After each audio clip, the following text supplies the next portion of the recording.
करणारे आहेत, तरी ते आज आपल्याला का प्रसन्न झाले नाही, मनामध्ये आश्चर्यचकित झालेले आहे. आणि भक्तियुक्त अंतःकरणाने कोणती साधना करायला सुरुवात केली बरं का त्यांनी.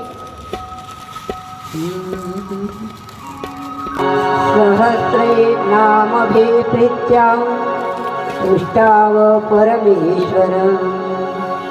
प्रत्येक केलं त्यांनी भगवंताच्या प्रसन्नतेसाठी. प्रत्येकम कमलम तस्मै प्रत्येकम कमलम. भगवान शिवजींचं नामचिंतन करायचं, नामघोष करायचा, नामोच्चार करायचा आणि एक कमल जे आहे ते भगवंताच्या पिंडीवर त्यांनी काय करायचं समर्पित केलं. काय नियम केला होता त्यांनी की आपल्याला दररोज भगवान शिवजींची पूजा करत असताना 1000 कमलपत्र कमलपुष्प जे आहे ते आपल्याला भगवान शिवजींच्या मस्तकावर आपल्याला चढवायचे. पण ते चढवत असताना पहा कोणती साधना करा. तुम्ही फुले चढवा, बेल चढवा, परंतु प्रत्येक बेलपत्र आपण भगवान शिवजीवर समर्पित करत असताना ओम नमः शिवायचा जप करून आपण ते एक फूल ठेवायचं किंवा एक बिल्वपत्र ठेवायचं. अशा प्रकारे भगवान शिवजींची त्यांची आराधना चालली होती. बऱ्याच दिवसापासून त्यांची साधना होती. आणि आपण साधना केल्यानंतर आपल्या साधनेमध्ये सुद्धा परीक्षा घेतल्या जाते बरं का. आपण आता जसं विद्यार्थी शाळेमध्ये जातात तर त्यांची परीक्षा घेतल्या जाते, म्हणजे ते अभ्यास करतात किंवा नाही, पुढच्या वर्गात जाण्यास योग्य आहेत की नाही, परीक्षा घेतल्या जाते. आणि आपण माग पार्वतीची सुद्धा परीक्षा घेतलीच गेलेली. तसं इथं भगवान शिवजीने ठरवलं की जो आपला भक्त आहे दररोज एक नामचिंतन करून कमलपुत्र असे 1000 आपल्यावर चढवतो, मग आपण त्याची काय करायला पाहिजे परीक्षा.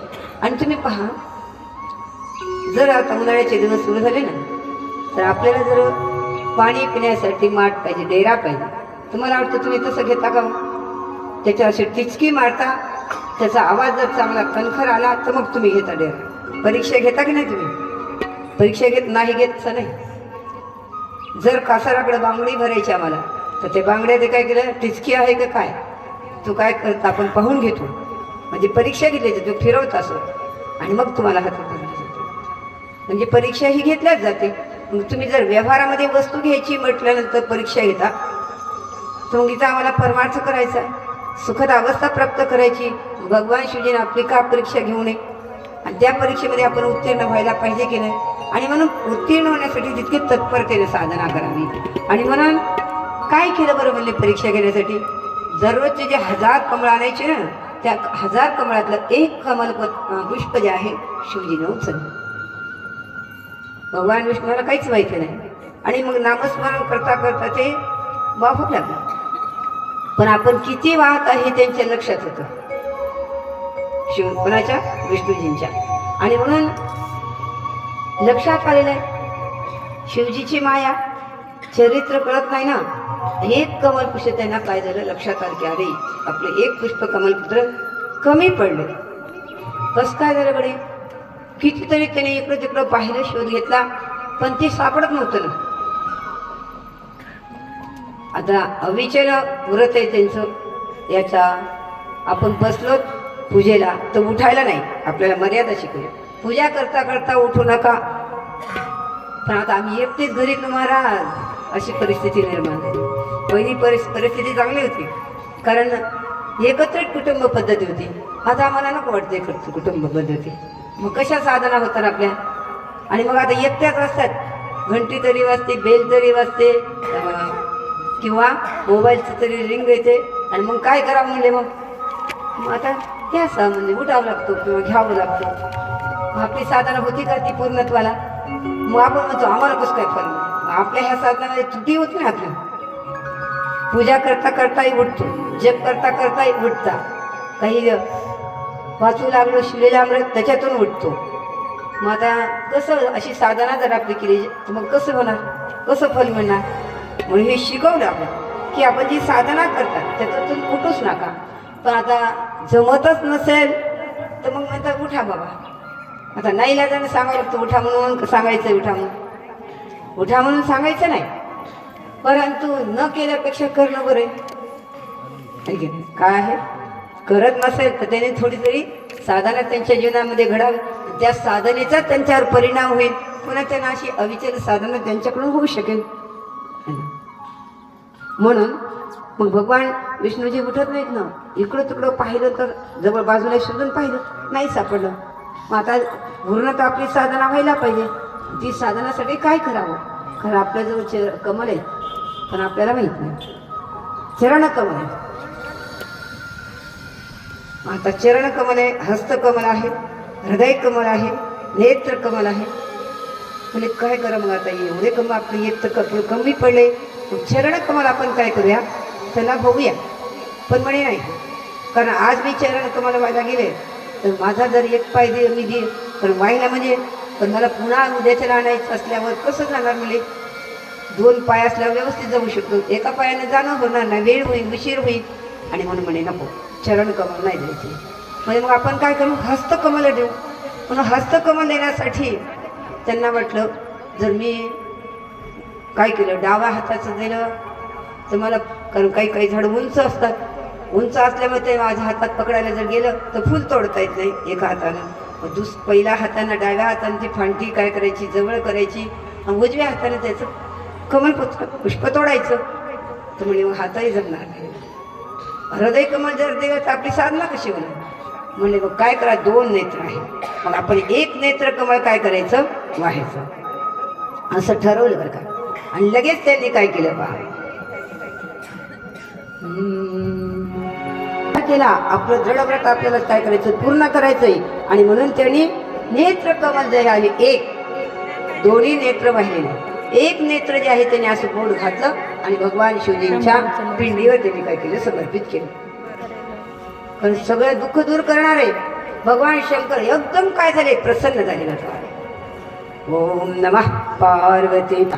आणि म्हणून लगेच विष्णूजींना म्हणतात, मी तुमच्यावर प्रसन्न झालो आहे. प्रसन्नोस्मी हरे तुभ्यं वरं ब्रूहि यदप्सितं मनोविलसितं दद्मि नादेयं विद्यते तव. भगवान शिवजी म्हणतात, मनोवांछित वर तू माग. तुझ्या मनामध्ये जी काय अपेक्षा असेल, जी काही इच्छा असेल, तू स्पष्ट तया कर, मागणी कर. कारण मला न देण्यासारखी अशी कोणतीही वस्तू नाही, तू कोणतीही मागितली तरी मी ती देणार. असं ज्यावेळेस म्हटल्यानंतर भगवान विष्णूला खूप आनंद झाला. हात जोडलेले आहे, प्रभू आपण तर सर्व अंतर्यामी आहात, माझी मनात काय इच्छा आहे हे तर तुम्ही जाणता,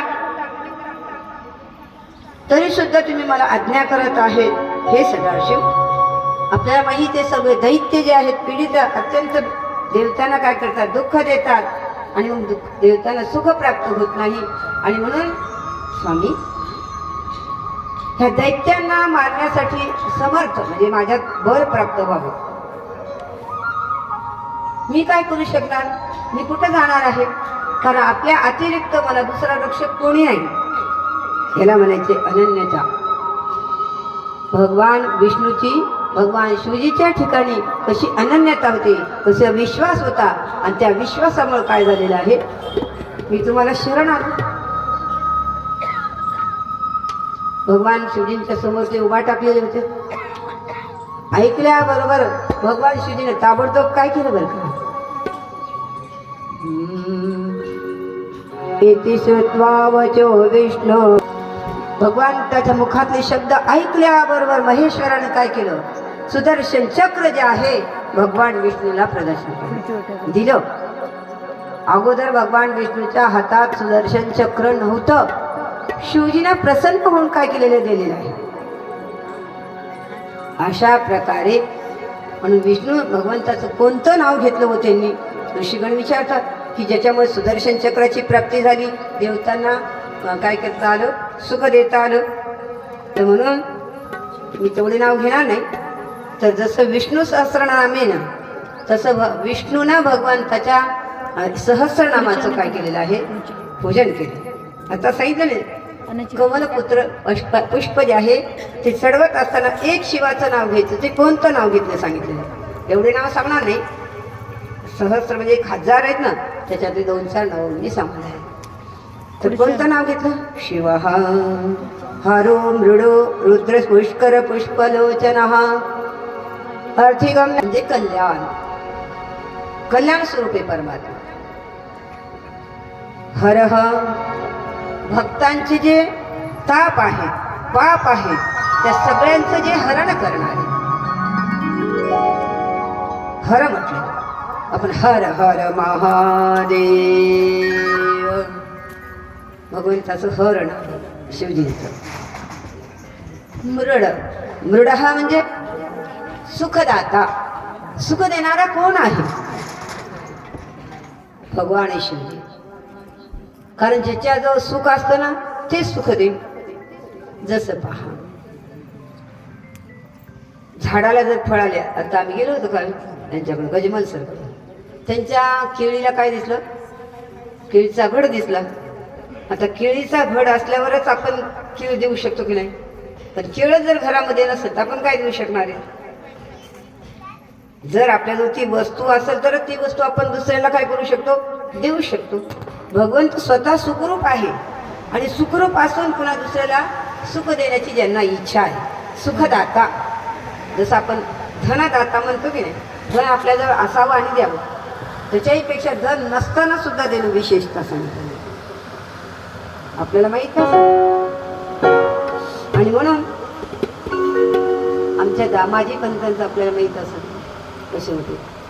कारण दाता, अन्नदाता होते. तर एक वेळेचा असा प्रसंग झाला, कारण त्यांच्याकडं ते नोकरीच करत होते दामाजी पंत, पंढरपुरामध्ये राहत होते. आणि असाच दुष्काळ पडला. कशाचा दुष्काळ पडला? अन्नाचा दुष्काळ पडला. लोकांना अन्न मिळत नव्हतं. मग अन्न मिळत नाही तर त्यांना वाटलं आपल्याजवळ तर आहेच